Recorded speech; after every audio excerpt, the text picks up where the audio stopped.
Hi friends, ఎలా ఉన్నారు? Welcome to our channel Parvati ముచ్చట్లు. దేవాలయం పవిత్రమైన స్థలం. శాస్త్రబద్ధంగా నిర్మించిన ఆలయం ఒక శక్తి కేంద్రం. నిత్యం అర్చనలు, అభిషేకాలు జరుగుతుంటాయి. ఊరిలోని వారంతా ఆలయానికి వస్తూ ఉంటారు. ఆ దేవుడి సన్నిధానంలో తన్మయత్వం పొందుతారు. కానీ అత్యంత శక్తికరమైన ఈ ప్రదేశం పక్కన ఇల్లు ఉండటం గురించి పండితులు చెప్పే విషయాలు ఏంటో ఇప్పుడు చూద్దాం. మనం హోమానికి అతి దగ్గరగా ఎందుకు కూర్చోమని సందేహం చాలా మందికి వస్తుంది. ఎందుకంటే ఆ వేడిని తట్టుకునే శక్తి మనకు ఉండదు కాబట్టి. అలాగే దేవాలయం అత్యంత సమీపంలో ఉండే ఇళ్లకు ఇదే వర్తిస్తుంది. దేవుడి ధ్వజము శక్తి సంపన్నం, ఉగ్రరూపం. ఆ ఉగ్రరూప శక్తిని తట్టుకోలేదని ఇంటిపై ధ్వజస్తంభం నీడ కూడా పడకూడదంటారు.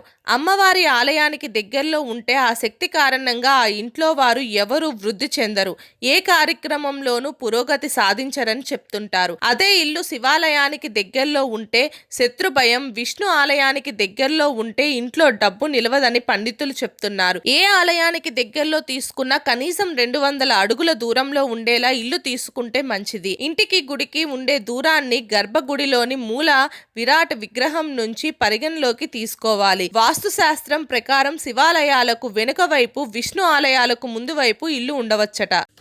మా వీడియోస్ కనుక మీకు నచ్చినట్టయితే మా ఛానల్ని లైక్ చేయండి, షేర్ చేయండి, అలాగే సబ్స్క్రైబ్ చేసుకోవడం మాత్రం అస్సలు మర్చిపోకండి. మరిన్ని ఇలాంటి వీడియోస్ కోసం మా ఛానల్ని ఫాలో అవ్వండి.